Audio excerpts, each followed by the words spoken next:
నిజంగా టైం చాలా పవర్ఫుల్. కొన్నిసార్లు బ్యాడ్ టైం నడుచుద్ది, కొన్నిసార్లు గుడ్ టైం నడుచుద్ది. ఇప్పుడు బ్యాడ్ టైం కంప్లీట్ అయిపోయి గుడ్ టైం మొదలైనట్టుంది దిల్ రాజు కి. వివరాల్లోకి వెళ్దాం. నేను మిస్టర్ బి నా comment. Shatamanam Bhavati literally box office దగ్గర కనక వర్షం కురిపిస్తుంది. ఆ వర్షంలో తడిసి ముద్దవుతున్నారు నిర్మాత దిల్ రాజు. సినిమా విడుదలకు ముందు 15 కోట్ల మార్కుని టచ్ చేస్తే చాలు హిట్ అనుకున్నారు. ఇప్పటికి 25 కోట్లు దాటే. ఫుల్ రన్ మీద 30 దాటతం ఖాయం అని మాట్లాడుతున్నారు. ఇంకా ఊహించుకోవచ్చు ఈ సినిమాతో బిజినెస్ చేసిన వాళ్ళు ఏ రేంజ్ లో ప్రాఫిట్స్ తీసుకోబోతున్నారు. సంక్రాంతికి రిలీజ్ అయిన సినిమాలన్నిటిలోకి బయర్స్ కి ఫెంటాస్టిక్ లాభాలను పంచుతున్న సినిమాగా శతమానం భవతిని ట్రేడ్ అప్పుడే అభినందించడం మొదలు పెట్టేశారు. ఫ్యామిలీ ఆడియన్స్ లో తనకున్న ఇమేజ్ ని నమ్ముకుని టఫ్ కాంపిటీషన్ లో బరిలోకి దిగి బ్రహ్మాండం అనిపించుకున్నాడు దిల్ రాజు. నిజంగా ఫ్యామిలీ ఆడియన్స్ ఈ సినిమాని మామూలుగా ఎత్తుకోలేదు.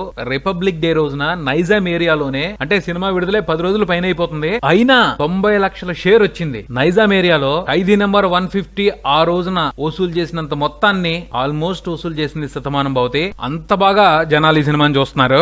ఆడియన్స్ పల్స్ తెలిసిన నిర్మాతగా దిల్ రాజు ఇండస్ట్రీలో బాగా పాపులర్. కొన్ని సినిమాలుగా ఆ పాపులారిటీని వెక్కిరిస్తా వచ్చాయి సిచ్యువేషన్స్. పోతే దిల్ రాజు రాంగ్ కాదు, టైమే రాంగ్ అని గ్రాండ్ గా నిరూపించింది శతమానం భవతి. కొంచెం బ్యాక్ స్టెప్ వేసిన దిల్ రాజు ఫేమ్ 2017లో పుంజుకున్నట్టే ఉంది. ఈ సంవత్సరం ఆయన నుంచి మరిన్ని ఇంట్రెస్టింగ్ ప్రాజెక్ట్స్ వస్తున్నాయి. చూద్దాం ఆ సినిమాలతో ఎటువంటి సంచలనాలు చేస్తారో. మరిన్ని అప్డేట్స్ కోసం కీప్ వాచింగ్ మారుతి టాక్.